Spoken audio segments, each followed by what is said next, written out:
niat sama Bunda mau ngomong sama Adif, mau nyampain ini nih. Begitu mulai ngobrol, begitu Adif ngomong, simpan niat saya, Tat. Dan itu terjadi sering kali. Wah, gue mau koreksi Adif nih. Adif banyak PR nih, begini-begini nih. Begitu Adif mulai ngomong, entar dulu deh, masukin kantong dulu, dengerin aja. 2 jam dengerin, Tat. Apakah artinya saat Adif cerita, saya setuju dengan pola pikir dia? Enggak. Cuma mendengar itu powerful. Yes. Disitulah mungkin terbangun rasa nyaman, Tat, di Adif. Iya. Karena kami punya konsep namanya nyaman, trust, install, Tat. Nah, kami ingin bangun rasa nyaman dulu, sehingga Adif punya trust sama kami akhirnya. Kalau Adif itu punya trust, kita mau ngomong apapun, Adif juga bakalan dengerin.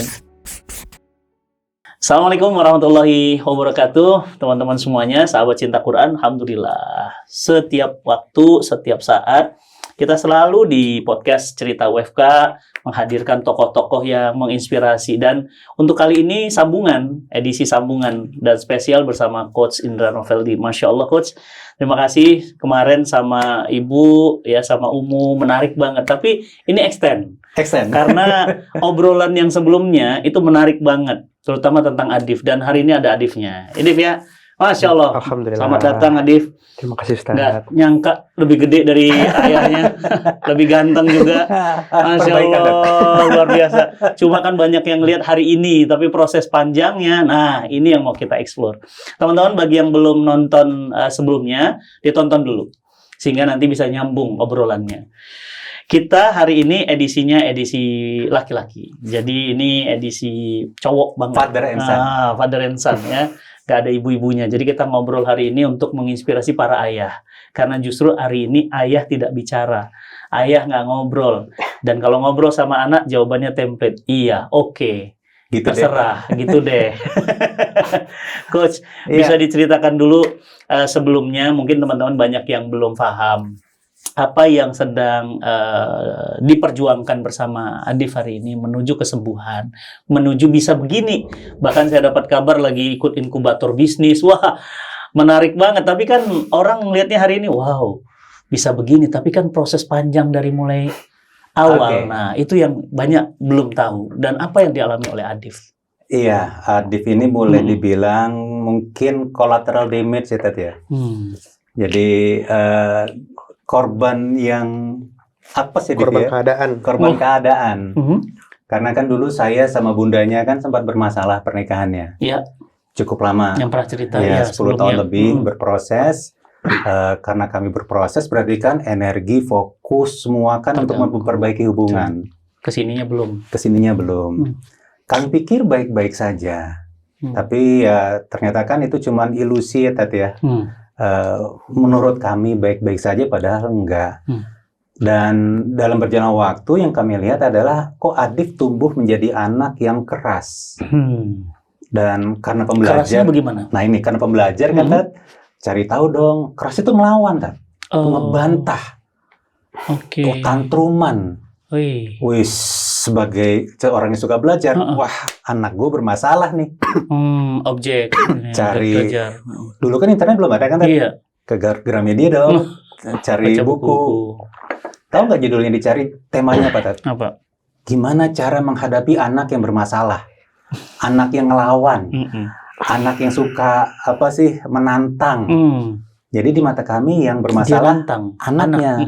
Padahal bermasalah kan orang tuanya kan. Singkat cerita, setiap buku itu dibaca, kami berusaha praktek, Tat. Nggak tambah benar, tambah berantakan. Tambah rumit.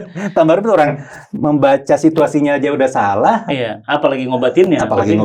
Gitu kan. Nah, yang ada Adif jadi semakin keras ke kami. Kami pun jadi semakin keras, udah kayak berbalas pantun gitu, Tat, di rumah. Ya terutama saya yang cukup keras di rumah, yang kejepit bundanya kan jadinya kan. Nah, terus kok nggak semakin membaik kondisi gitu loh, Tat. Udah kayak dalam tanda petik udah mati gaya mau ngapain kan gitu, Tat. Tapi akhirnya Allah kasih jalan itu lagi bingung ngapain ke toko buku, ke Gramedia Bintaro gitu, terus ngelihat ada satu buku judulnya Anakku Mudah Tantrum dan Anakku Mudah Panik dan Tantrum dan Fobia. Dan itu udah ditaruh di emperan, Tat. Maksudnya udah diskon 70%.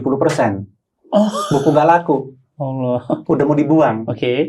Tak ambil. Jadi masuk bolak-balik lorong A, B, C, D, nggak ada yang manggil bukunya, Tat. Tapi lewat lorong yang di emperan itu, Masih caranya Allah tuh ya. buku tuh kayak manggil, Tat. Saya ambil, Diskon lagi. diskon lagi. Saya buka halaman pertama, kedua, loh, ini kok diceritain Adif. Semakin dibuka, semakin ceritain Adif. Di situ saya baru gemeteran, Tat. Ternyata anak kami berkebutuhan khusus. Dan tidak sadar kalau anak kami berkebutuhan khusus. Karena secara kasat mata nggak ada tanda-tandanya, Tat. Jadi di Indonesia pun juga nggak terlalu familiar yang kayak gini. Kondisi itu namanya non-verbal learning disorder. Non-verbal learning disorder. Singkatannya NLD. NLD. Orang banyak kenal ADHD. Ada ADHD, ada autis gitu kata Ada dia. NPD. Pokoknya ini konsep yang kita juga nggak familiar, bahkan sampai sekarang pun belum banyak ya. Belum banyak. Di luar pun juga belum banyak. Jadi begitu kita baca, ini ciri-cirinya kok nyaris identik dengan Adif gitu kan. Nah, pulang saya ketemu sama bundanya, ya nangis saat kita tahu kayak gitu kan. Betapa kami selama ini sudah salah treatment ke Adif. Bukan di situ masalahnya gitu ya. Karena memang Adif itu berbeda. Contoh kayak non-verbal learning disorder tuh, dia hanya bisa belajar kalau dikasih tahu, Tat. Dia secara defaultnya, naluriahnya, itu nggak bisa belajar dengan melihat. Oke. Kan kalau anak kecil kecenderungan kan, belajar melihat. Saya ngelihat, saya tiru. Iya. Adif enggak. Jadi misalnya kalau kayak buka botol mineral gitu, biasa anak umur berapa sih udah mulai bisa? Iya. Nah, Adif tuh 8 bulan. Nggak buka gini deh. Iya. Udah kelas tahun. Buka botol. Okay. Nah, Adif tuh dulu bisa sampai tantrum, Tat, gara-gara buka botol mineral itu aja. Botolnya yang digencet. Botolnya dikencet sampai penyek. Sampai banyak keluar airnya gitu kan. Terus bingung kenapa? Karena bingung. Iya, nggak bisa. Jadi harus kasih tahu gini loh, Div. Pegang botolnya, pegang atasnya, tekan atasnya, putar ke arah berlawanan. Baru dia bisa buka, Tat. Buka toples. Buka toples juga Nggak sama, bisa. Tat. Nggak bisa. Kebayang nggak seorang anak NLD itu defaultnya harus dikasih tahu secara verbal. Makanya non-verbal learning disorder, dia hanya nggak bisa belajar kalau nggak dikasih tahu secara verbal, Tat. Makanya mudah tantrum dia. Iya. Dan ini juga Nggak stabil emosinya. tidak pandai membaca emosi lawan bicara. Kalau contoh paling yang real, kalau Ustadz pernah ingat ada yang di acara Oscar, Piala Oscar dulu ada Chris Rock ya, sama Will Smith yang ditampar. Ya. Nah, Chris Rock itu NLD, Tat. Dia tidak sadar Will Smith datang udah mau marah, dia masih cengar-cengir aja, Tat. Oke. Dan setelah acara itu, Chris Rock akhirnya ketemu dengan psikolog atau psikiater, tegak analisanya NLD. Udah umur berapa tuh, Tat? Nah, kami menyadari Adif itu saat umur kelas 4 SD. Nah, begitu kami sadar, ya kami berusaha masuk, sayangnya Adif sudah terlanjur punya luka pengasuhan yang sangat besar gara-gara orang tuanya yang... Jadi niat kami masuk, dia punya mental blocking. Kalau anak normal aja punya mental blocking, udah perjuangan, bener nggak? Kebayang, anak dengan kondisi berkebutuhan khusus, NLD, punya luka pengasuhan. Seperti apa besarnya mental blockingnya, Tat? Adif juga pernah di fase takut tumbuh dewasa, Adif ya? Takut punya tanggung jawab dulu. Takut punya tanggung jawab, eksplisit disampaikan ke kami. Kelas 3 ya? Betul. Takut tanggung jawabnya gimana, Div? Dulu ingat banget lagi jalan-jalan ke Bandung, terus ngobrol sama Ayah Bunda. Pertama kali Ayah Bunda, ini konversinya Ayah Bunda lah, pertama kali Adif cerita tulus kayak Bunda, isi hati. Deep talk pertama kali setelah bertahun-tahun. Adif bilang Adif takut punya tanggung jawab, nggak tahu, pokoknya takut berubah gitu loh, takut ada fase yang harus jadi orang dewasa itu takut. Alasannya nggak tahu apa, tapi takut gitu. Dan itu pertama kali banget ngomong deep talk langsung begitu gitu loh. Nggak inget juga kenapa. Dan takutnya maksudnya nggak berani ngambil tanggung jawab atau mungkin takut atau dengan pokoknya, sekarang sih kalau Adif pahamin sekarang mungkin lebih ketakut di Adif memang dasarnya menghindari banget gak nyaman. Jadi dan ini akan nyambung juga ke sebenarnya topiknya bisa dibawa ketarik ke sini nggak apa-apa, tapi umur berapa Adif diagnosanya yang kedua? Kenapa? Umur SD. Umur berapa jadinya? ASD itu? ASD Adif udah gede ya. Jadi beberapa tahun lalu saat sempat ada sempat ada suatu kejadian di urusan kuliah yang akhirnya bikin ada spiral untuk cukup parah sih spiralnya. Spiral itu apa? Spiral itu apa ya? Spiral itu kondisi mental yang turun drastis. Kayak gini turun terus. Kondisi mental yang turun drastis dan akhirnya sampai harus ketemu ke psikiater. Dan diagnosanya cuma satu, yaitu anxiety disorder. Cemas berlebih. Ya Allah. Dan akhirnya ada kecenderungan. Dan setelah itu juga ada diagnosa tambahan, yaitu ASD atau Autism Spectrum Disorder. Jadi tapi bukan yang kan spektrum itu artinya ada rentangnya. Besar ya saat ya. Jadi di Adif kebetulan itu lebih ke ringan moderat lah gitu. Dan ini tapi karena mungkin itu juga ringan moderat karena sudah berproses cukup banyak sejak Adif kecil, dan karena untungnya Ibunda dulu mendeteksi Adif NLD, dan NLD sama ASD autis ini punya banyak berpotongannya sebenarnya. Gitu. Dan ternyata salah satu ciri-ciri terbesar dari ASD itu sendiri adalah takut dengan ketidaknyamanan, takut dengan hal baru, takut dengan sesuatu yang sifatnya perubahan gitu loh. Bahkan perubahan jadwal aja bisa tantrum, apalagi perubahan. Adif tuh tantruman banget. Jadi dulu kalau ekstrim. Ayah bunda ngajak ketemu orang tua, ketemu kakek nenek, Div ketemu oma yuk. Takut. Ngamuk. Karena Adif udah ngamuk kan, Dat? Jadi Adif udah planning pengen ngapain hari itu. Terus ayah bunda bilang, yuk kita kan berubah berarti ya. Pokoknya nggak bisa berubah. Tuh jerit-jerit bisa. Sampai nggak berangkat Adifnya. Dan padahal dunia ini mana ada yang tetap. Makanya bahaya. Jadi mungkin kalau ngeliat sekarang ke belakang, kenapa sih bisa bilang takut tanggung jawab? Sebenarnya takutnya itu, takut dengan perubahan. Jadi bukan tanggung jawabnya sebenarnya, tapi di perubahannya itu sendiri. Adif ngeliat dulu mungkin kecil, kalau udah gede, orang dewasa, itu punya tanggung jawab. Adif nggak mau kayak gitu. Takut dengan perubahannya itu gitu lah. Gitu tak mungkin. Mas Indra, waktu 10 tahun ada konflik dengan istri, waktu itu kan menyelesaikan juga nggak mudah. Pasti juga terbawa emosi. Akhirnya korbannya jadi anak. Setelah dianalisa, itu berdampak menambah rumit kah? Sangat. Kan kami nggak kenal dulu Adif. Ternyata memang struktur berpikirnya beda, cara dia mengolah informasi beda. Jadi ingat banget dulu waktu Adif masih kecil banget, saya pernah sampai, ini Adif masih anak SD dulu, Div ya. Terus saya bilang, terus Adif maunya apa? Saya giniin, kan? Karena saya udah mati gaya, udah bingung. Jadi harus bagaimana ayah gitu gimana lagi gitu loh.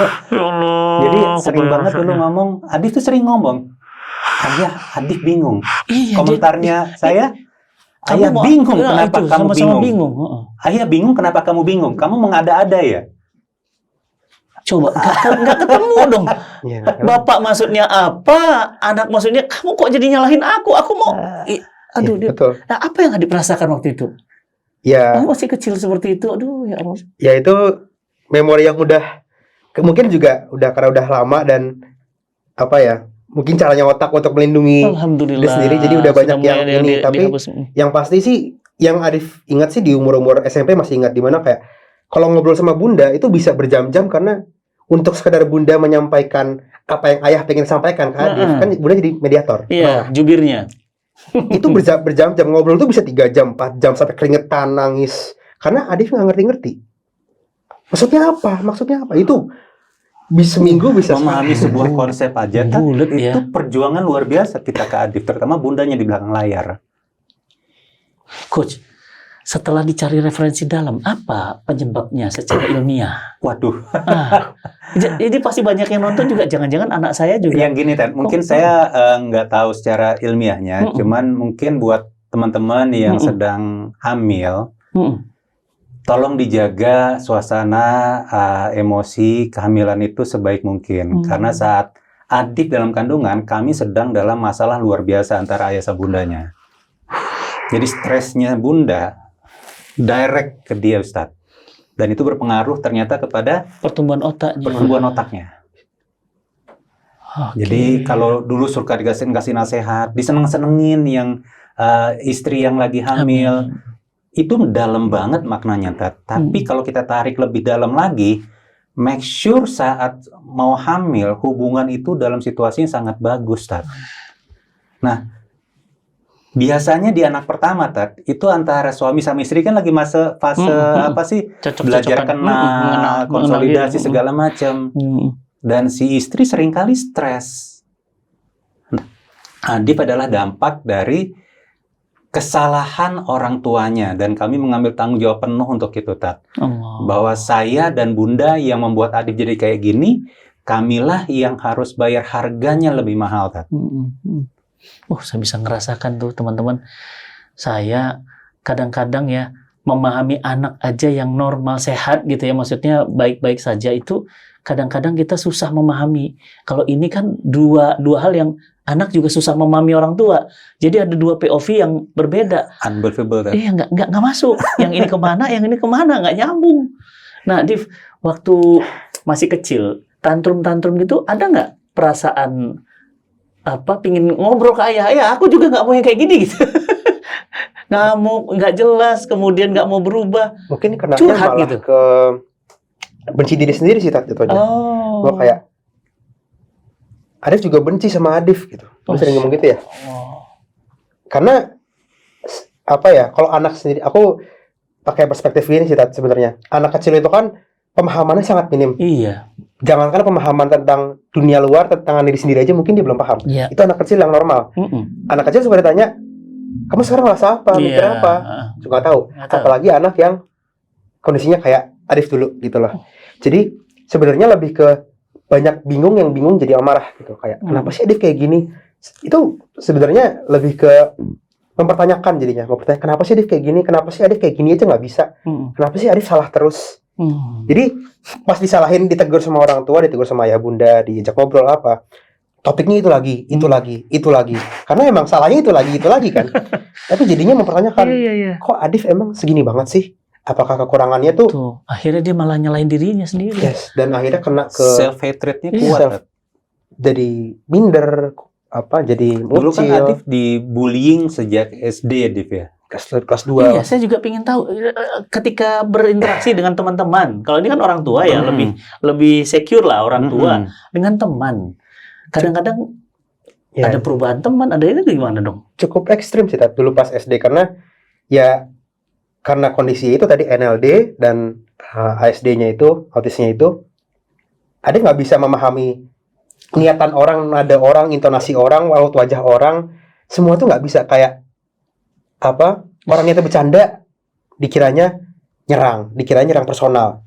Jadi semua bercandaan itu dianggap kenanya batin, serangan personal. Ya Robby, padahal bercanda. Apalagi anak-anak zaman sekarang kan biasa ya bully-bulian, bercanda itu. Dan dulu bahkan Adif dulu punya takut fobia apa, sampai karena tahu nih, target nih, asik dibercandain, asik jadi mainan. Jadi mainan. Ya udah, jadi target dari kelas 2 sampai kelas 6. Udah terus jadi bahan. Makin nambah lagi. Di rumah di begitu, di sekolah di lingkungan dan begitu. Hebatnya dong orang tuanya, Tat. Kan kalau ilmu sekarang kan, Tat, anak kan divalidasi dulu perasaannya. Kan dulu ilmunya belum nyampe. Nggak nyampe situ. Jadi begitu Adif cerita gini, jebret, salah lagi. Enggak, kita perkuat. Kita harus bikin Adif jadi tough. Oh, disuruh kuat. Jadi padahal bukan di situ masalahnya. Malah fobianya kita kasih lihat, Tat. Ya Allah, itu ya kalau nggak ada ilmu tuh ya. Betul, Tat. Adifnya kuat, tapi dia benci sama kita jadinya. Dulu apa misalnya kata-katanya? Gitu aja baper. Enggak, Adif kan dulu fobia dengan serangga. Iya. Ya kita beliin buku serangga, Tat. Ya Allah. Suruh baca. Sore baca sama Mbak. Udah tahu fobia. Ya, karena dasarnya orang tua. Ya, karena kita ngerasa ini kita perlu didik dia untuk jadi sosok yang tangguh kan, Tat. Oh iya. Kan apalagi si anak yang punya masalah untuk mencerna informasi, yang dianggap kok orang tua ngelakuin hal yang sama teman-teman gitu. Tuh iya, POV-nya anak pasti gitu. Iya. Apalagi anak yang seperti. Padahal POV orang tua justru biar kamu kuat, nggak penakut. Wah, ini obrolan dahsyat ini. Cuma Adif tuh dulu kalau lagi waktu SD, kita panggil Div duduk di ruang tamu, di ruang keluarga, udah kayak gini tuh. Gimana? Div? Oh itu. Oh, Nah, udah orang tua ngeliat kayak gitu, saya ngeliat dia kamu gelisah gemetar, gitu, iya. marah. Marah lah pasti. Dan Adif itu dulu juga sangat menyukai kesendirian ya, Div ya. Jadi masuk suka kamar, sendiri. ketemu laptop, ketemu apa sih gadget, selesai nggak keluar kamar kan. ya mungkin juga karena dulu SD-nya ditinggal sama Mbak, karena kan ibunda masih survival banget dulu. Terus SMP-nya juga sudah, mungkin pas SMP sudah punya teman, jadi ibunda masukin ke SMP yang cukup sangat anti bullying lah gitu. Jadi bullying itu nggak ada sama sekali. Itu ketika tidak ada bullying, kemudian titik baliknya saya ingin tahu apa yang membuat Arif jadi begini gitu. Enak diajak ngobrol.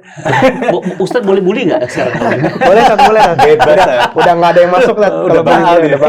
Itu udah bahal. Ini yang menarik nih, dari mulai zero to hero nih. Apa ininya yang dilakukan? Nanti mungkin bisa baca lengkapnya di buku kami tadi, promosi dikit. Masya Allah, Jadi mau keluarin buku bareng. Akhirnya kita bertiga nulis, Tad. Ya Rabbi. Karya saya, Bunda, sama Adif menulis. Produktif. Jadi judulnya From Broken Pieces to Masterpiece, merangkai serpihan menjadi mahakarya. Allah. Itu isinya komunikasi kami bertiga ya, Dip ya. Awalnya dari email, Tad, email-emailan. Begitu udah sekian begini, saya lihat ini udah 1000 email lebih di antara kita bertiga, Tad. Email-emailan? 1000 email, Tad. Dan akhirnya ini sayang kalau kita nggak dokumentasikan. Nggak, kenapa email-emailan? Kan dulu waktu SMA boarding, Tad. Oh. Nah itu nanti diceritain lagi, Tad. Begitu boarding masuk ke waktu SMP tadi kan anti bullying. Iya. Wah, kayak sangkar emas, Tad. Aman dia, happy. Tapi nggak berubah. Nggak berubah, tetap Adif yang sama kan. Masuk SMA. Hutan belantara, Tad. Boarding. Ustaz tahu lah di boarding kayak apa, bener nggak? Semua kena bully lagi, dihajar, iya pasti. Nah tapi balik ke cerita Ustaz tadi, behind the scene-nya adalah ada ribuan jam deep talk ya, Div ya. Ini yang meski hanya email ya? Nggak, deep talk, Tad. Langsung ketemu. Ini di luar email. Itu, jadi kan tadi Ustaz nanya, kok bisa sekarang Adif ngobrol enak segala macam, ada ribuan jam deep talk, Tad, antara kami orang tuanya dengan Adif. Allah, sabarnya. Jangan dibayangkan deep talk itu suasananya enak. Gimana, Adif? Itu tadi berjam, kalau pas SMP lempar-lempar bantal lah Adifnya, sampai keringet dingin, nangis, sampai apa ya, semua kejadian yang bisa dibayangin terjadilah. Yang belum ada lempar piring aja, belum ada ya. Yang dilempar yang ini yang nggak rusak. Bapaknya dulu pernah di restoran. Mau selesai makan, terus dia gimana, Dip? Oh, dulu ngobrol karena udah tahu pengen diobrolin, makan, udah tahu pengen ngobrolin kan, terus udah hafal ya. Udahlah, kita pulang yuk. Terus yang tantrum bapaknya. Iya lagi di situ main pulang. Lagi uang tipis pula ya Bunda dulu. Jadi, gitu kan. Ini mungkin banyak dihindari orang, Tat ya, saat ngobrol dengan anak menghadapi ketidaknyamanan. Kami terus maju, Tat. Itu mungkin membedakan salah satu kuncinya. Kami tidak menyerah. Dan itu saya yakin cinta yang besar pada anak. Itu yang ngedorong. Betul, dan juga rasa tanggung jawab ya, Tat ya. Karena kami sadar Adif begini karena kami. So, kamilah yang bertanggung jawab untuk membantu Adif tumbuh ada lebih saham, baik. Ada investasinya. Investasi yang kurang baik, Tat. Dan ribuan jam deep talk itu ternyata ya, apa ya, tidak mudah membuat Adif mau berbicara ya, Div ya. Enggak, baru mulai ngomong mungkin SMA ya. SMA. Ya Allah, sepanjang dari kelas 4 SD kami mulai berusaha mendekat ke Adif sampai SMA. Baru mungkin kelas SMA kelas 1 menuju kelas 2 barulah mulai bisa ngobrol, Tat. Hampir 8 tahun, Tat, waktunya, Tat. Jadi proses untuk kami mendekat, bayangkan berapa ribu jam terbangnya dan berapa banyak kesabaran. Dan berapa banyak liburan yang jadi huru-hara ya, gitu ya. Iya. Iya ya. Takut liburan. Trauma liburan itu. Liburan tuh trauma, Tat. Karena kalau udah trauma pasti ribut kan gitu. Mendingan nggak usah liburan gitu. Iya, ayah bunda trauma, Adifnya trauma. Oh iya. Ya misalnya ayah bunda kan selalu ingin ya membangun memori gitu kan. Tapi entah gimana caranya, kayaknya tiap liburan ada aja cara baru untuk ribut gitu. Untuk bikin Ada dramanya. Ada dramanya, Tat. Allah. Ya. Nah, peran sekarang selain orang tua, ada orang lain yang berperan juga untuk Adif bisa tadi- seperti ini. Tadi Ustadz nanya kapan sih titik baliknya, Dit? Oh Iya, titik titik baliknya. balik belum.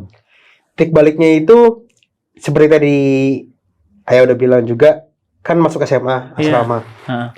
Asrama kan begitu sifatnya, di mana semua orang dari segala macam latar belakang Iya. berkumpul dan Wah, tuh. hampir tidak ada pengawasan sebenarnya kan, karena ya sebanyak-banyaknya ustadz juga nggak mungkin bisa Nggak mungkin ngawasin. ngawasin. Gitu.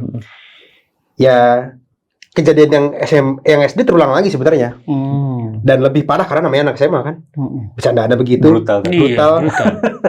Dan ada satu titik di mana lagi Cerita dulu dong yang itu, Div, yang Apa? lagi di kantin.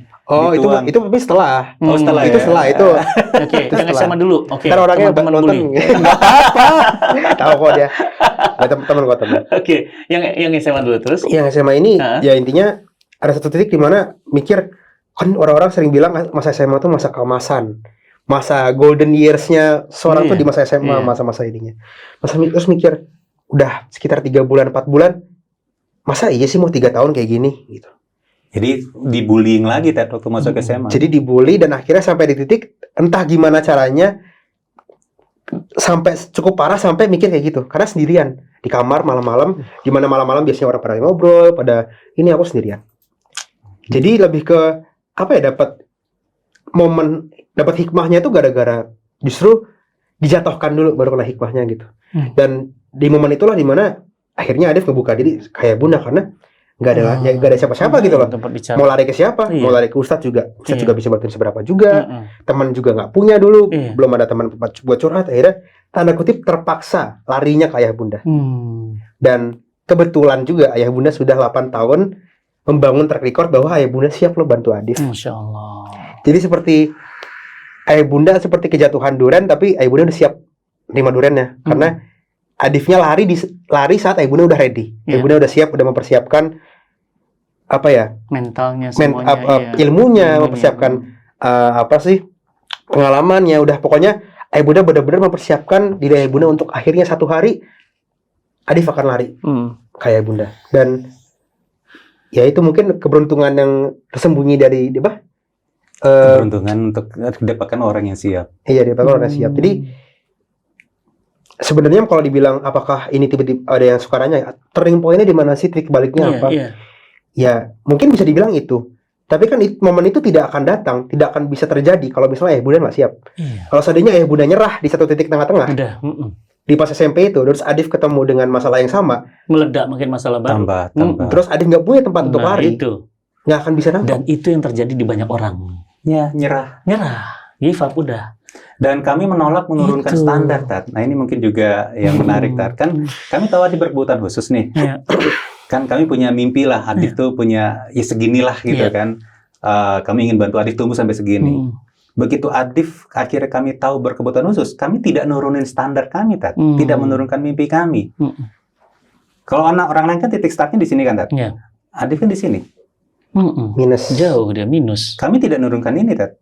Ininya Tetap di tetap, sini. tapi ikhtiarnya yang kami double triple, Tat. Allah, ini yang kata Allah, gerakkan tanganmu, Allah turunkan pertolongan padamu. Ngomongnya sih keren, Tat. Iya, Nangis darah di kitanya, Tat. iya, bayangin minus ke Iya, sini. di kaminya. Ini masang standarnya bagaimana caranya menentukan kamu harus di sini gitu. Kami punya mimpi bahwa Adif perlu punya jadi tumbuh jadi sosok yang punya akhlakul karimah, punya daya juang yang tinggi. Itu kan standar yang Iya, memang standar normal. Iya, kan Sementara dia dalam tanda kutip sedang exactly. tidak normal. Dan Iya. dulu kan begitu kami mulai tahu istilah namanya grit, Tat, apa sih daya juang segala macam. Saya sama bundanya nengok-nengok kan. Adif gritnya di mana ya? Nggak ada. Nggak ada, Tat. Dia menghindari pain.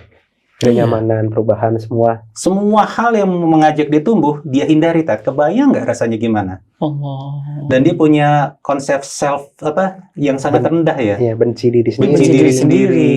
Nggak mampunya. Dia sering bilang Adif nih emang nggak bisa. Adif tuh memang nggak mampu. Adif Pernah tuh bukan nggak? siapa-siapa. Pernah nggak Adif mempertanyakan takdir Tuhan? Iya. Ya, Apa misalnya? kenapa dilahirkan kayak gini? Nah, itu kan. Oke, terus Ya, kenapa diciptakan gitu ya? kenapa dilahirkan kayak gini? Kenapa dapat orang tua kayak gini? Kenapa di keluarga kayak gini? Kenapa Gitu. saya salah? Kenapa ya? Kalau katanya ini napas saya salah. Dan benar. Jadi punya Apa saja salah? Karena standar kami tinggi Tat, dalam menjaga tata krama di rumah gitu kan. Kayak Kita mendengar intonasi ini aja kita langsung koreksi. Dan Adif kan dulu belum ngerti. Dan Adif tuh kalau dulu Oke, itu jadi masalah. Masalah, Tat. Astagfirullah. Jadi Adif bilang susah amat hidup di rumah ini gitu loh. Karena standar mumet itu. kan dibilang Ya teman-teman Allah. Adif lagi gini-gini banget rasanya. Apalagi standarnya kan banget. teman-teman kan memang normalnya keluarga biasa nyantai banget Iya, gitu nyantai. kan komunikasi antara orang tua. Sementara Adif di rumah Iya. sudahlah standarnya segini, Iya. Adifnya pun mulainya di sini. Jadi punya disparitas Iya, jauh. jaraknya luar biasa jauh gitu loh. Apa yang Adif lihat, apa yang Adif masuk dengan apa yang Adif temuin di rumah. Nah, menariknya sekarang Adif tuh mau inkubasi bisnis, lagi belajar bisnis, Div. Ya, Bisnis kurang itu resiko semua dan pain semua. Betul, Kerugian, kebangkrutan. betul. Berarti Adif sembuh dong. Mungkin bisa dibilang kalau dibandingkan dengan dulu mungkin bisa dibilang ya prosesnya sudah sangat jauh gitu ya. Tapi karena bahkan sekarang pun juga masih terus dilatih karena hebat. memang ya Allahu dan Akbar. bayangin juga dulu, bayangin ayah bunda dulu SMP Adif bilang pengen jadi pebisnis, Mm-mm. sementara ayah bunda tahu Adif seperti Nggak apa. mungkin. Kepala Tat Iya, langsung. nggak mungkin. Dunia bisnis, dunia unpredictable. Jadi Iya. dia bilang Adif nggak mau kerja. Adif punya bisnis. Adif maunya bisnis. Langsung cekot-cekot gimana caranya? Gimana? Jauh panggang dari api. Jauh Iya, banget, betul. Tat, jauh banget. Allah. Mungkin sembuh diksi yang kurang tepat ya Ustaz ya, karena kayak ya sampai kapanpun kasarnya Adif akan selalu jadi Adif. Ah. Apa yang kondisi yang Adif punya segala macam akan selalu ada. Yang Adif perlu lakukan, yang Adif selama ini lakukan sama ayah bunda adalah berproses sejauh mungkin sampai walaupun masih ada itu hanya berdampak sangat-sangat sedikit dan munculnya momen-momennya sangat-sangat sedikit gitu. Yang saya sama Bunda suka ngomong, Tat, kami tidak meminta dunia mengerti Adif. Kami justru bilang, Div, kamu yang harus belajar ngertiin dunia. Gimana cara dunia bekerja, gimana cara society bekerja. Jadi berhentilah berharap Pahamin dingertiin. kita. Kita harus belajar ngertiin. Karena kan kami juga mikir, Tat, ini ntar kalau dia berkeluarga gimana Nah, gitu itu kan. baru mau tanya. Baru mau tanya, Adif itu ganteng, soleh, satu saat ada istri, nggak mudah nih. Ya kan? Dari, mohon maaf, ya kan? Dari keluarga yang juga kita nggak paham latarnya seperti apa. Ini juga nggak mudah, tapi menarik. Ustadz mau tanya, kenapa ngambil bisnis? Gak tahu juga ya, karena lebih ke dulu Padahal itu yang terlarang bagi seorang Adif. Kondisi Adif ya. Iya. mungkin juga nggak tahu juga kenapa alasan, tapi Adif emang suka berkreasi ya dulu dari kecil, suka gambar, suka ini, tapi bakatnya nggak di situ, bakat dalam tanda kutip kayak bakat Dalam artistiknya mapping ya. gitu loh. Nah, baru belakangan ini berapa tahun terakhir ternyata bakatnya dinulis di ngomongnya, jadi memang ada bakat kreasinya tapi bukan artistik seperti gambar atau musik gitu. Nah, mungkin yang menarik buat Adif dulu adalah bahwa bisnis itu berkreasi, bikin sesuatu, dijual habis itu. Mau itu apapun bentuknya. Mungkin aspek itunya yang buat Adif menarik, dan dulu nggak tahu kenapa muncul banget ini, nggak mau kerja di bawah orang. Oh. Sosokan banget dulu ya. Iyalah. Sombong banget gitu, nggak mau kerja di bawah orang gitu. Tapi nggak tahu juga datangnya dari mana konsepnya. Itu berputar banget itu Kan dari yang tadi. gara-gara dia punya mimpi itu kan, Tat. Iya. Kita mikir sih gimana caranya. Akhir kita jeblosin dia ke beberapa pelatihan, Tat. Karena kan kami nggak mampu lakukan sendiri kan, Tat. Jadi mulai dari SMP. Udah kelas 2. Iya, pokoknya sudah waktu pertama kali ikut kelasnya ke Jamil, public speaking for teens ya, SMP. Happy? Enggak, dia nggak happy kan. Dia misu-misu gitu. Tapi ya, mungkin ini juga pesan buat para orang tua juga. Kadang-kadang mesti belajar tega, Tat. Jadi walaupun dia nggak suka, ya sudah, cemplungin. Termasuk waktu kami kirim dia ke boarding school asrama, SMA. Anak cuma 1, Tat. Dulu nih, hati-hati dengan omongan. Dulu tuh waktu kita awal-awal nikah, kita terus ngeliat, kok ada ya orang mau masukin anaknya ke asrama, kita mah nggak bakalan. Sekarang masuk sudah. Begitu dia bertumbuh SMP, saya sama Bundanya bingung kita mesti gimana gitu loh. Kami tidak ingin dia masuk ke asrama, Adif juga tidak ingin masuk ke asrama. Tapi keputusannya masuk ke asrama, Ted. Karena itulah yang dia butuhkan.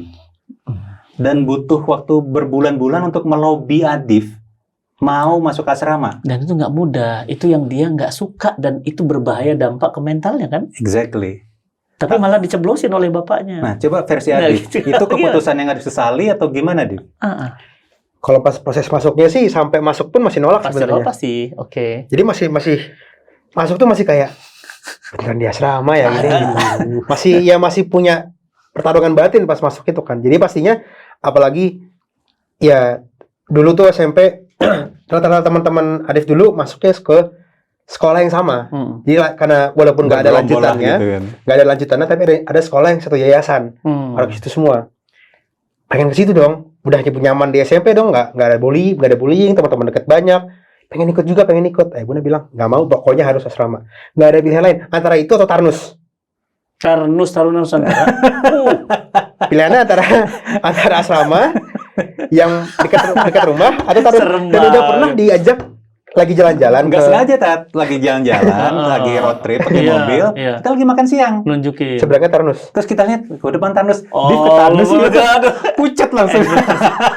Jadi udah pilihannya antara itu atau Tarnus. Mikir, ya udah deh, baru boarding deh gitu. Belum Tarnus gitu kan. Belum ya perbandingannya gitu.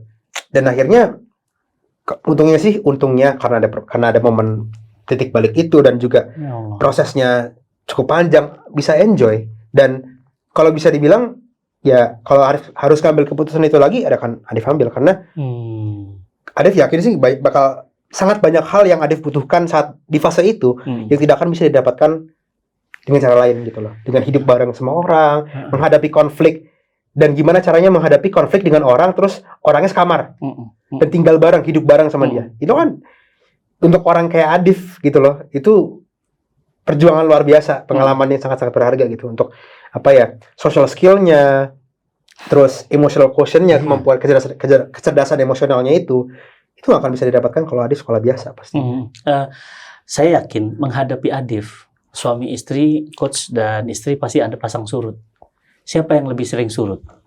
Suami, istri, dan pasti saling menguatkan dia. Siapa yang paling udah deh gua ampun lah berat. Alhamdulillahnya, Tat, saya sama Bunda malah nggak pernah surut, Tat.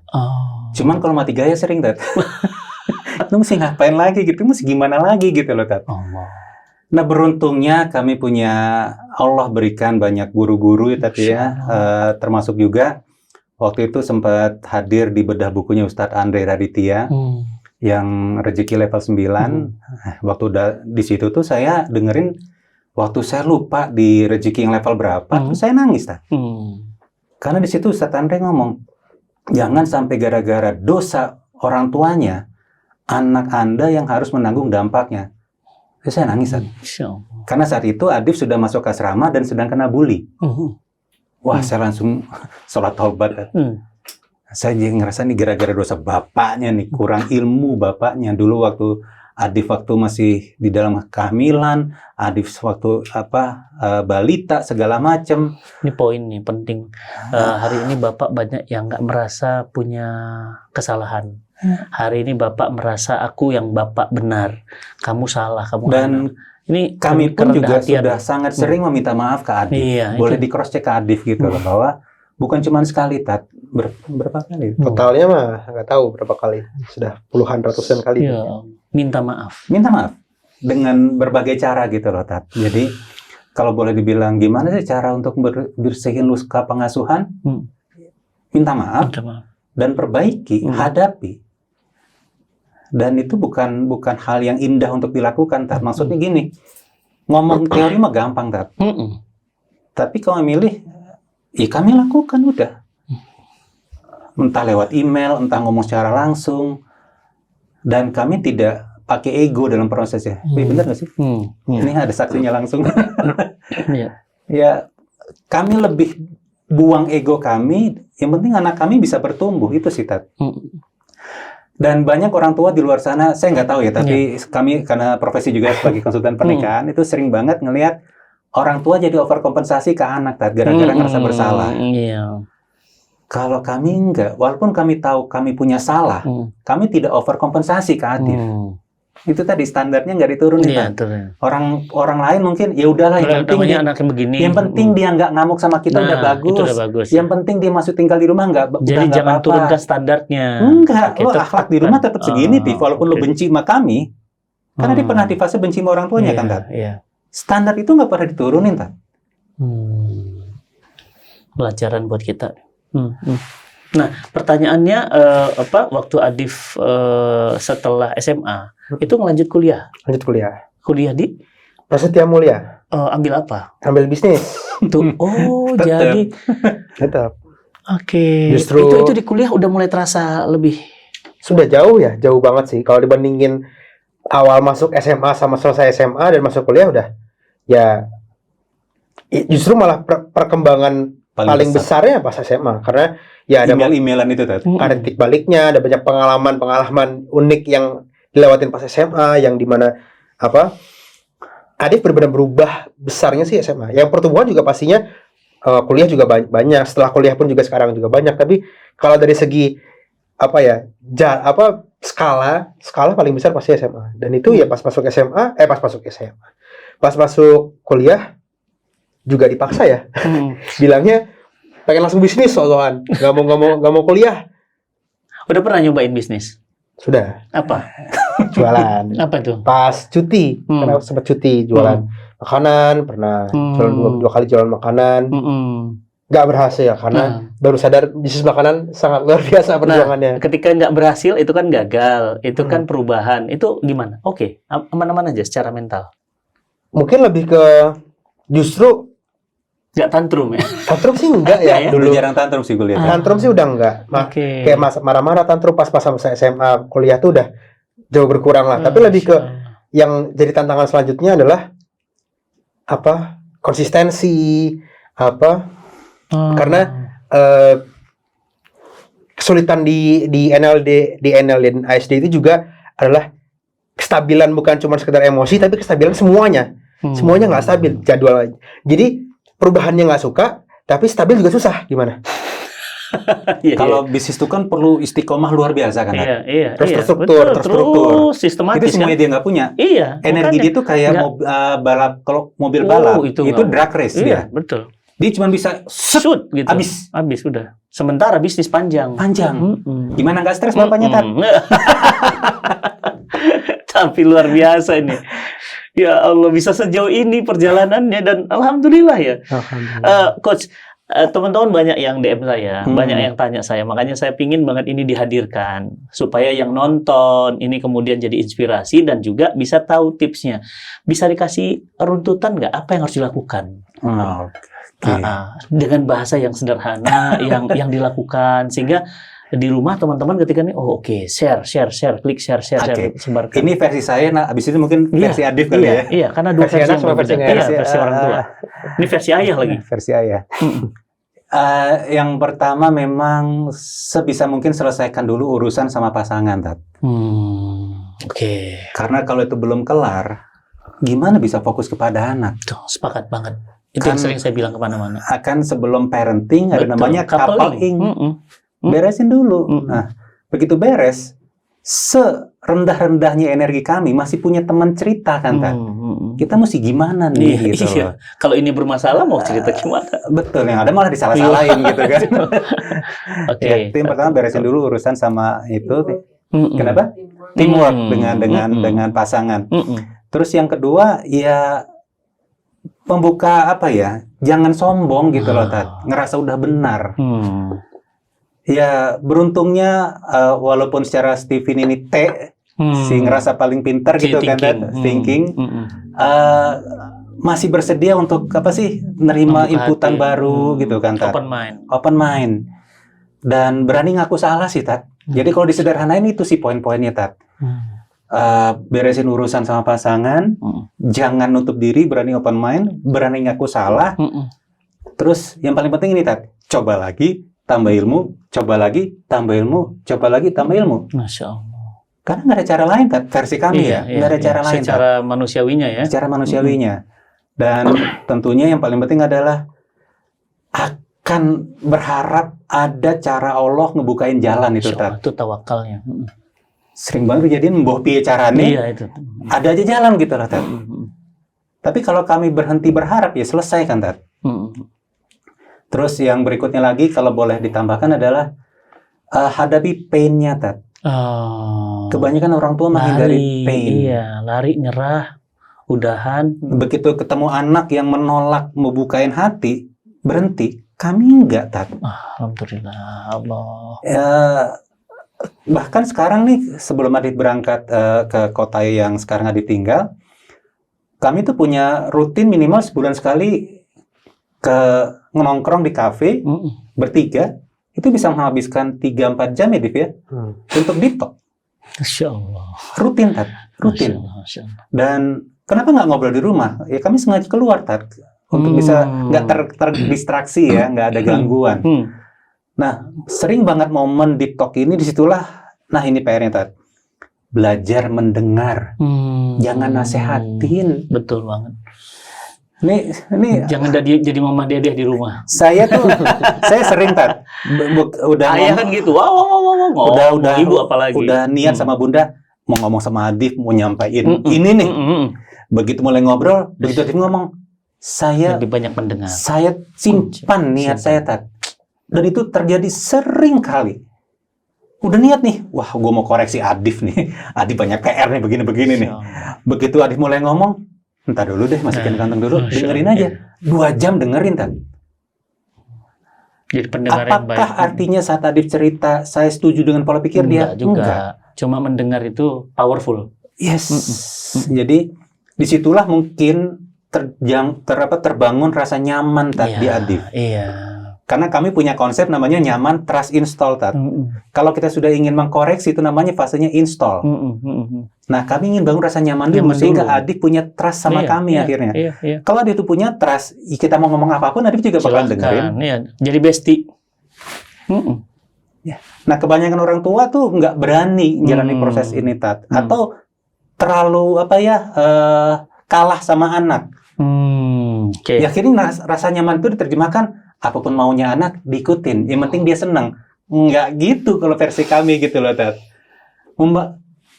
Kita bersedia menjalani proses ketidaknyamanan supaya naik ke level nyamanan yang lebih tinggi lagi, Tat. Tapi prosesnya nggak nyaman. Adif mau nambahin mungkin? Nah, kalau versi Adif, apa yang bisa dilakukan untuk teman-teman yang hari ini pingin Div kayak Adif gitu. Sekarang dari mulai minus ya, sampai sekarang bisa begini. Masya buat Allah. Orang tuanya ini ya. Buat orang tua ataupun buat Adif sendiri pun. Sebenarnya ayah udah bilang semuanya sih. Mungkin beberapa yang tambahan aja. Tadi yang soal sahabat. Ya benar, Adif kalau misalnya ditanya, gimana sih ayah bunda bisa mulai dekat ke Adif gitu. Ya jawabannya, gimana caranya orang tua bisa dekat ke anak? Ya dengan nyaman. Kalau nggak ada nyaman, gimana bisa percaya? Gimana bisa dengerin kalau nggak percaya? Gitu. Jadi perbedaan antara sahabat sama teman cuma satu, level kenyamanannya. Sahabat adalah orang yang kita lebih nyaman dibandingin teman. Kolega dan teman bedanya apa nyamannya? Kita teman adalah orang yang lebih nyaman dari kolega, benar nggak? Ya. Cerdas. Dan kenapa kita bisa cerita semuanya ke sahabat? Karena nyaman. Hal-hal yang kita tidak akan ceritain kita tidak berani ceritain ke seorang teman, akan kita ceritakan ke sahabat. Begitu juga levelnya terus kan. Nah, banyak orang tua ngerasa bahwa hanya karena status mereka orang tua, mereka berhak didengerin. Kenyataannya bener nggak kayak gitu? Enggak gitu. Buktinya ada sama ayah bunda yang trainer, yang tulis buku, yang konsultan pernikahan. Adif pernah bilang dulu, terus kenapa? Ayah bunda sering bilang ke Adif dulu, orang bayar lo ngomong sama ayah. Iya. Terus kenapa? Status. Orang mau dengerin lo kata ayah. Kenyataannya kan itu semua status gitu loh. Bahwa kayak status yang tertera di kertas, tapi mau kertasnya disodorin kayak apapun ke anak, kenyataannya nggak ada gunanya. Betul. Sampai kenyamanannya itu dibangun. Artinya yang ayah bunda lakukan adalah bertahun-tahun ini membangun kenyamanan agar Adif bisa percaya sama ayah bunda. Dan ya itulah kasarnya kalau misalnya Adif bisa bilang belak-belakan adalah berhenti demanding respect dari seorang anak karena respect, walaupun statusnya orang tua, respect harus di-earn juga sama orang tuanya. Kenapa seorang tua berhak didengerin sama si anak? Apakah si orang tuanya sudah berhak jadi orang tua yang didengarkan semuanya dari segi kayak merekanya sudah bagus apa belum? Kalau misalnya si anak lihat orang tuanya sering berantem, si anak lihat orang tuanya nasihatnya juga salah, si anak lihat orang tuanya belum benar juga, gimana bisa bangun kepercayaan itu? Bisa bangun kayak ini orang bisa didengerin nih, gitu. Jadi lebih ke kalau di Adif sebenarnya orang tuanya dulu diberesin sama seperti yang Ayah bilang, karena ujung-ujungnya sebelum orang tuanya benar, anaknya nggak bakal benar. Dan ya Adif pun juga bukan bukan korban, tapi lebih ke Adif jadi ditimpalkan sering banyak orang ngobrol ke Adif, mau itu pas Adif kuliah mau Adif pas setelah kuliah, pas Adif SMA, orang-orang sering curhat lah ke Adif gitu kan. Mungkin gennya tuh narik gitu ya, narik orang pengen curhat nggak tahu kenapa. Tapi Adif pun juga dapat banyak cerita bahwa ya basically kalau orang tua kalau hubungan antara anak dan orang tuanya nggak bagus, kemungkinan sangat tinggi orang tuanya pun juga tidak baik-baik saja di rumah. Jadi sebelum melihat ke anak, mungkin bisa melihat satu sama lain dulu bagi orang tuanya. Gitu. Mungkin kalau buat Adif sendiri gimana ya? Karena Adif pun nggak ada yang bisa Adif sampaikan ke diri Adif sendiri dulu. Pesannya dari buat teman-teman yang kemudian ngerasakan juga sama. Dan mungkin apapun kondisinya juga ya, bisa yang ada kondisi normal yang enggak, mungkin yang Adif bisa bilang adalah jangan anggap hidup ini sebagai kayak pendek-pendek banget gitu. Ini kan maraton ya, prosesnya sangat panjang, proses belajar itu sangat panjang, nggak apa-apa salah, nggak apa-apa gagal. Itu yang Adif juga pelajarin banget sama ayah bunda, dan ayah bunda tekankan banget ke Adif, ya udah nggak apa-apa gagal, nggak apa-apa salah, nggak apa-apa Adif perlu dikoreksi, nggak apa-apa, karena ya itulah namanya kita tempat manusia gitu, tempat manusia, tempatnya gagal, tempatnya susah, tempatnya ketemu hambatan-hambatan, ya udah jalanin aja. Ya buat Adif yang dulu napas saja salah, itu jadi masukan yang sangat bermanfaat gitu loh, karena dulu Adif anggap semua masukan ayah bunda sebagai personal, ayah bunda menyerang apa Adif sebagai seorang anak, padahal kenyataannya ayah bunda hanya menegur sifatnya Adif, ayah bunda hanya menegur, mengkritik tindakannya Adif, bukan Adifnya sebagai orang. Jadi mungkin lebih ke yang Adif pengen sampaikan ke siapapun, kita masih muda, pasti bakal banyak salahnya. Mau umur berapapun, kondisi apapun, kita nggak ada yang perfect, jadi disalahin nggak apa-apa. Nggak usah rendahin diri, nggak usah mutung, nggak usah apa. Kecuali kita ngerasa sudah nabi, sudah rasul yang perfect dan dari sananya, ya nggak apa-apa salah. Kita tempatnya belajar. Jadi ada yang sama-sama open mind. Sama-sama memaafkan, sama-sama menerima. Ini penting banget. Sama-sama mau mendengar. Ini kuncinya. Dan ayah, benar tadi. Saya sering bilang, jangan jadi ayah kebetulan, tapi jadilah ayah betulan. Ayah kebetulan itu nggak persiapan. Yang penting tiba-tiba, wah jadi ayah gitu ya. Dan banyak yang terlanjur menikah juga kan. Nah itu dia. Dan menikahnya bukan teman hidup ya, tapi teman tidur. Roommate. Nah jadi hanya teman tidur aja. Ya teman tidur kucing juga bisa ya. Jadi tukang gojek juga bisa. Nah jadi saya dapat pelajaran berharga hari ini teman-teman. Banyak hal yang kita syukuri dalam hidup. Buat teman-teman semuanya yang tidak mengalami ini atau belum mengalami ini, satu, perbanyak syukur. Dengan cara apa? Belajar. Upgrade diri. Bagi teman-teman yang alami, ini ladang pahala. Innama yuwaffas sabiruna ajrohum bighairi hisab. Pahala sabar itu tanpa batas. Sebagaimana cinta yang tanpa batas seorang ayah dan ibu untuk Adif. Dan terharu bisa sampai di fase ini. Allah yang jaga Adit ya. Mudah-mudahan Adif Allah berikan kekuatan, kesabaran, kesuksesan di dunia dan juga nanti di akhirat. Dan Masya Allah, saya belum pernah ya podcast dalam ini. Saya mencoba menyelam tadi, menyelami rasa ini kalau anak saya gitu ya, ngomong mentok, nafas aja salah, ditunjuk-tunjuk, gitu ya. Tapi ini menarik. Teman-teman semuanya, obrolan ini bisa di-share, dibagikan agar semua dapat manfaat. Bagi yang sedang mengalami, saya doakan mendapatkan titik kesembuhan. Dan juga bagi yang belum mengalami, jangan merasa nggak punya ujian. Akan ada pintu-pintu ujian dari sisi yang lain. Mungkin nggak dari istri, dari anak. Nggak dari anak, dari orang tua. Nggak dari orang tua, dari mertua. Karena hidup ini memang tempatnya ujian. Dan aneka ragam bentuknya. Coach, makasih banyak. Sama-sama. Ini obrolan ayah-ayah. jarang, unik. Di mana-mana ada ibu dan anak ya, tapi Quran justru bicara tentang bapak dengan anak lebih banyak daripada ibu dengan anaknya. Div, makasih Div ya. Terima kasih. Mudah-mudahan segera ketemu jodoh. Amin. Amin dulu. Amin, amin ya Allah. Atau Ustaz mau cariin ulisnya banyak, atau ada yang mau daftar. Karena coach sama saya sama di fase yang sama sekarang, fase cari mantu ya. Mantu seganteng ini, bayangin ya, anak seganteng ini, Masya Allah. Mudah-mudahan Allah mudahkan semuanya ya Div ya. Amin. Nanti kita bisa join bisnis ya, kalau Masya tertarik di Allah. bisnis ya. Amin, amin. Masya Allah ya. Dan Adif hari ini luar biasa ya, bisa seperti ini, tentu doa dan cinta orang tua yang begitu besar. Teman-teman semuanya, kita makasih banget buat teman-teman yang udah klik share, bagikan. Ini pelajaran berharga. Kita hanya mengambil udah ekstraknya. Biarlah yang meresnya, sakitnya ada di coach dan di Adif. Tapi hari ini kita dapat instannya, dapat sarinya. Kalau mau lebih lengkapnya nanti baca bukunya. Tat. Nah, itu yang menarik tuh. From Broken Pieces to Masterpiece. Saya nunggu banget. Siap, Mudah-mudahan lancar bukunya. Amin. Kita bisa Karena buku parenting mudah. rata-rata cuma sisi orang tua kan, Tat? itu dia. Ini ada sisi suara anak di situ. Bukan hanya itu, yang ditanganin itu kasus-kasus biasa. Dan tanda kutip.